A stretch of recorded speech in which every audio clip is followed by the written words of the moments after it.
I am the expression of God's richness എന്ന് പറഞ്ഞ ഞാൻ ദൈവത്തിൻ്റെ നീതിയുടെ പ്രദർശനമാണ്.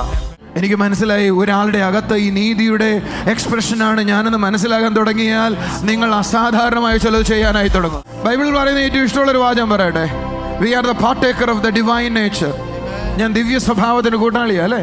ദൈവത്തിൻ്റെ എല്ലാ നേച്ചറിൻ്റെയും പങ്കാളിയാ ഞാൻ. ആമേൻ. ദൈവത്തിൻ്റെ ഒരു നേച്ചറാ ചിലത് ഉളവാക്കുക എന്നത്, അതിൻ്റെ പങ്കാളിയാ ഞാൻ. നീ എപ്പോഴാണ് ദൈവരാജ്യത്തിനകത്ത് ഞാൻ ആ പങ്കാളിത്തത്തിലാണ് ജീവിക്കുന്നതെന്ന് മനസ്സിലാകാൻ തുടങ്ങുന്നുവോ, നിങ്ങളുടെ സാഹചര്യത്തെ ഓർത്ത് നിങ്ങൾ കരയത്തില്ല, പകരം നിങ്ങൾ സാഹചര്യങ്ങളെ ഉണ്ടാക്കാൻ തുടങ്ങും. You can create your atmosphere. നിന്റെ അന്തരീക്ഷത്തെ നീ ഉണ്ടാക്കണം, നിന്റെ സാഹചര്യത്തെ നീ ഉളവാക്കണം. കാരണം I am his expression of his righteousness.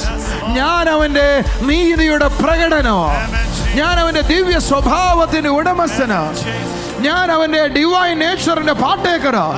എനിക്ക് ചിലത് ചെയ്യാനായി കഴിയും. അയ്യോ ബ്രദറെ, ഇന്ന് ബ്രദറിനെ കാണാനിരിക്കും, എനിക്ക് ജോലി പോയി. ബ്രദറെ, ജോലിയെ ഉണ്ടാക്കും ബ്രദറെ. അതെങ്ങനെയാണ് ഞാൻ ഉണ്ടാക്കുന്നത്? നിന്റെ വായ ചിലതിനെ ഉളവാക്കുന്നത് ബ്രദറെ. നീ അത് പറഞ്ഞാൽ അത് ഉളവാകും ബ്രദറെ. Because you have A divine nature brother.